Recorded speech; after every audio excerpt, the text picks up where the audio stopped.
তো গাইজ এয়া হ'ল ৰাতিৰ দৃশ্য, প্ৰায় 12:45 মানৰ দৃশ্য। তাৰমানে মোৰ বন্ধু এজনৰ বিয়া আছিল, সি মানে মোক আহিব পাৰিছিল সোনকালকে, কিন্তু মই আহি পালোঁ আৰু কি কৰিম আৰু গুৱাহাটীৰ পৰা ডাইৰেক্ট আহিছোঁ। একদম বাছখন এনেকৈ লাহে লাহে আহিছে।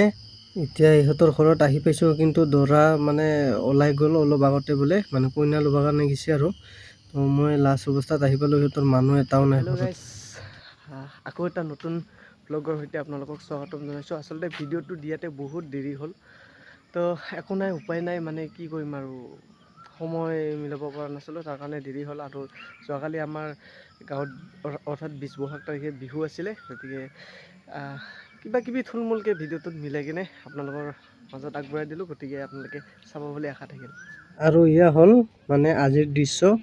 যোৱাকালি ৰাতি মই গুচি আহিছোঁ সিহঁতৰ ঘৰৰ পৰা, মানে দৰা কইনাক ৰখিছিলোঁ যদিও মানে আজি যিহেতু আমাৰ গাঁৱত বিহু আছে, তাৰ কাৰণে মানে অলপ সোনকালকৈ আহিছোঁ। আৰু এয়া হ'ল আমাৰ ৰাতিপুৱাৰ দৃশ্য, পতাকা উত্তোলনৰ দৃশ্য।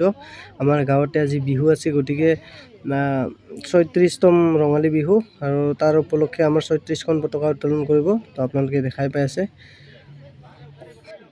আৰু এইফালে আমাৰ প্ৰাণৰ শিল্পী হিয়াৰ আমঠু জুবিন গাৰ্গৰ নামত এখন পতাকা উত্তোলন কৰিব।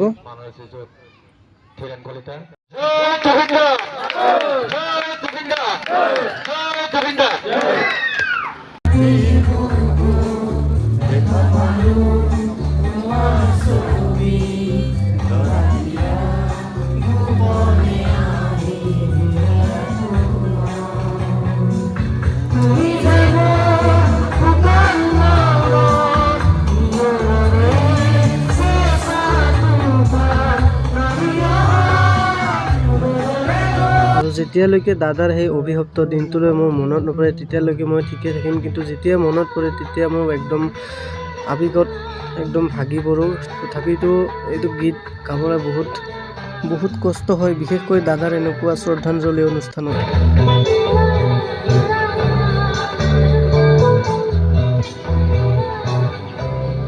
ৰাখাৰ কাৰণে চেষ্টা কৰিছোঁ। ধন্যবাদ জনাইছোঁ আমি আমাৰ শিল্পীগৰাকীক। বাকী যি কি হওক, যেনে তেনে গীতটো গাবৰ কাৰণে চেষ্টা কৰিলোঁ। আৰু এতিয়া খেল ধেমালি হ'ব, আৰু এতিয়া খেল ধেমালি আৰম্ভ হৈছে। কিন্তু আপোনালোকক মই আজি খেল ধেমালি নেদেখাওঁ, এটা অদ্ভুত ধৰণৰ বস্তু দেখাম। তো চাওকচোন, যাওক আমাৰ গাঁৱতে কিমান ধুনীয়া ধুনীয়া প্ৰতিভা লুকাই আছে। মোক দেখা নাই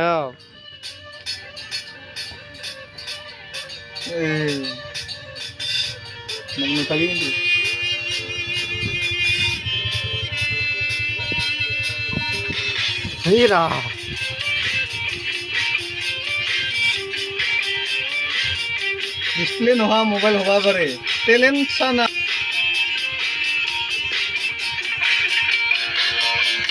মা কচম গাইছ, আজি মই এটা বেলেগ অদ্ভুত ধৰণৰ বস্তু দেখাবলৈ। আচলতে মিঠুৰ ভিতৰত যে এনেকুৱা এটা প্ৰতিভা আছে, মই গম পোৱা নাছিলোঁ আজি। আৰু গোটেইখিনি গানটো দিয়াটো সম্ভৱ নহয়, কাৰণ কপিৰাইটৰো কথা আছে। গতিকে তো কি ধুনীয়াকৈ বজাই আছে, কি বুলি ক'ম আৰু। মানে এতিয়া তাক এনে চিম্পুলকৈ বজাব দিম একবাৰ, মানে গান থান নোহোৱাকৈ। আৰু এনে বাজু দিয়ে এটা ফিলাৰ নাজানো, এইগিলা এনে এই টাকা দিন মানে এটা মিউজিক নোহোৱাকৈ আৰু কি।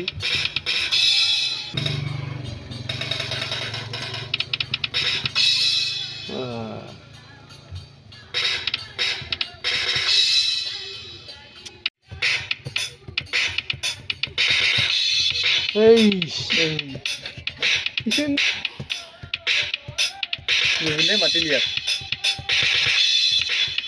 বাপৰে, কি বাজাইছে ৰে।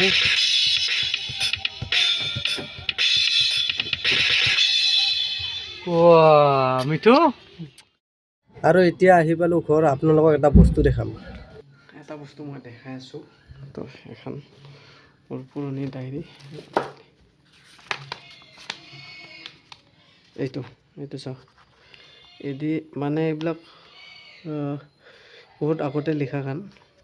চাওক তাৰিখটো চাওক, 3/8/13, 2013তে লিখা গান। তো ফাইনেলি আজি AIৰ জৰিয়তে এইটো গীতৰ মানে হেৰি কৰা হৈছে, AIত বনালোঁ। আৰু অহাকালি মানে আপোনালোকৰ মাজত এইটো মানে এই গানটো আপলোড কৰিম। এদিন অকল নামটো বহোৱা নাই, এটি নামটো অনামিকা দিছোঁ, অনামিকা, তাৰপিছত এটি অনামিকা বাকী গানটো। তো এইখিনি খালি আপোনালোকে ধুনীয়াকৈ পাব।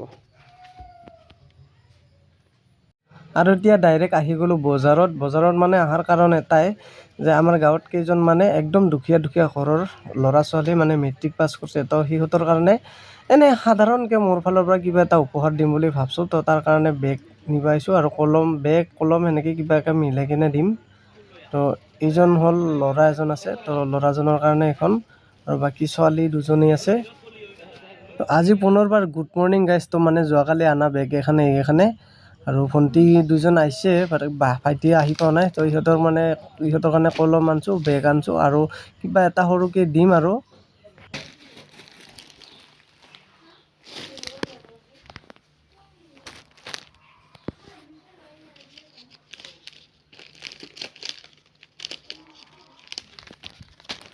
মা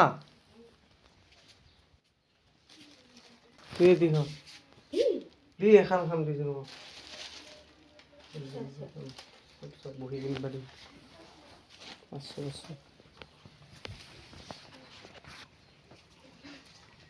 এডমিশ্যন কাই লোৱা নাই, কাই ল'লি?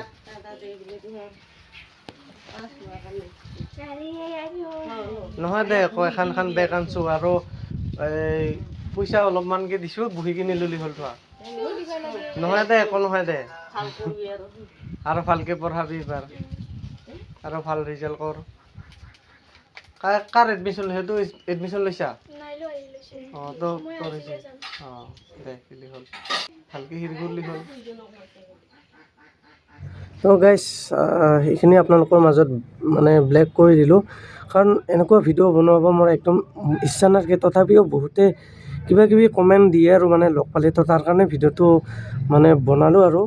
তো মোৰ ভিডিঅ'টো বনোৱাৰ উদ্দেশ্য এটাই, মোক দেখা পাই যাতে আৰু 10জনে আগবাঢ়ি আহে এনেকৈ সহায় কৰিবৰ কাৰণে। তো তাৰ কাৰণে ভিডিঅ'টো বনোৱা হ'ল। আৰু তেওঁলোকেও হ'ল ছোৱালী মানুহ, তেওঁলোকৰো লাজ সন্মানৰ কথা আছে। তো তাৰ কাৰণে তো আজিলৈ ভিডিঅ'টো এইখিনি আছিলে। লগ পাম নেক্সট ভিডিঅ'ত। তো আজিলৈ বাই বাই, জয় আই অসম, জয় জুবিন দা, জয় জুবিন দা, জয় জুবিন দা।